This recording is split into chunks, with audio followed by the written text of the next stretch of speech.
side about their future. And we have a date with destiny on 9th of August to change the political foundation of our nation, so that henceforth it shall be not about leaders but about the people, not about matters, interests, positions and sharing of power by leaders, but about the people of Kenya, their aspirations, their wishes, their dreams, and how the political architecture of our country will deliver for the millions of young people who today do not have jobs.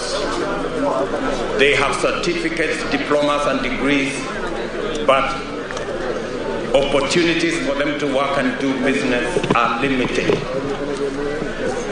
This is the journey we are beginning, and we want to promise and to tell the young people of our nation that whatever it takes, whatever it costs, the discussion about creating jobs is a discussion whose time has come, and in this election it is going to be decision time. And we want to tell the young people of the Republic of Kenya that they have a chance to be their best.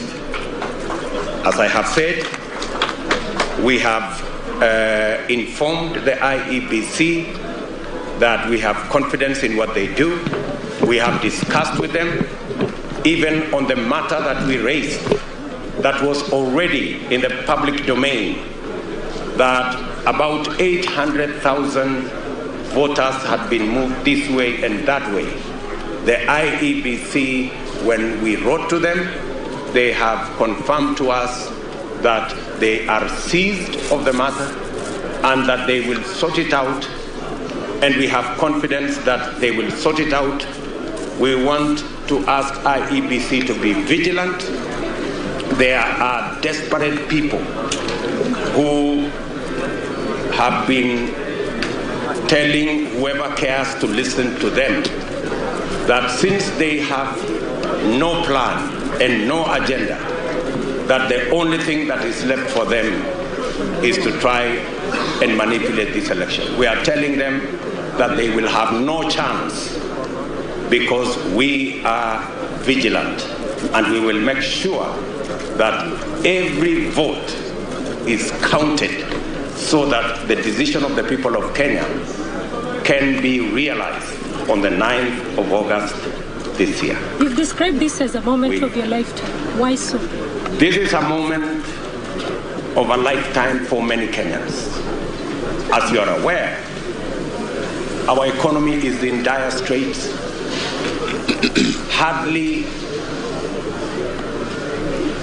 Kenyans can hardly afford a meal.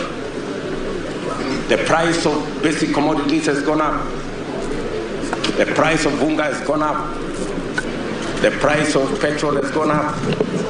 The price of cooking oil has gone up, including for the first time, the price of salt has gone up. And the cost of living in Kenya is unbearable. Yeah. And millions of Kenyans today are asking themselves what happened. I want to say for the record that we had a solid plan to build on what we had done in our first term. We had a solid plan in the Big Four agenda. Housing and manufacturing was supposed to deliver for us millions of jobs. Transformation of agriculture and food security and nutrition was supposed to sort for us out the cost of farm inputs and to make sure that farmers are enabled to enhance their productivity so that more food can be produced, and using the forces of supply and demand, we would get cheaper food in our stores. Unfortunately, that was not to happen because the handshake debacle denied the people of Kenya the chance to move their country forward. And that is the opportunity Kenya Kwanza wants to seize and decisively, deliberately work on creating millions of jobs and work on producing enough food so that we can reduce the cost of living, we can create millions of jobs for our young people, and we can transform our country. And for the record, Kenya Kwanza will not continue the borrowing spree that we have seen that has ballooned our debt. In the last 5 years alone, close to 7 trillion Kenya shillings have been borrowed. I want to tell the people of Kenya, Kenya Kwanza will focus more on investments, more on labor-intensive infrastructure, not capital-intensive infrastructure that we have seen over the last 5 years. Capital-intensive infrastructure benefits few people, but labor-intensive investment in infrastructure like housing, manufacturing, agro-processing, value addition, not only creates opportunities for millions of people to work and get jobs, but it also ensures that more and more Kenyans have money in their pockets. Excellency, sir. And reduce